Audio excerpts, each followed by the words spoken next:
טוב, זה מסתבר שהטלוויזיה זה לא שלא נדלקת, התאורה האחורית לא נדלקת. ברגע שאני מהיר עם אור קרוב,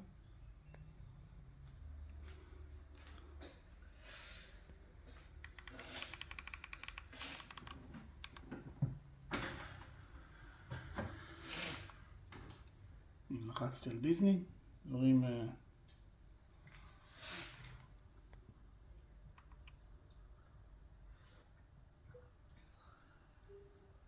קיצר, תאורה אחורית נדפקה.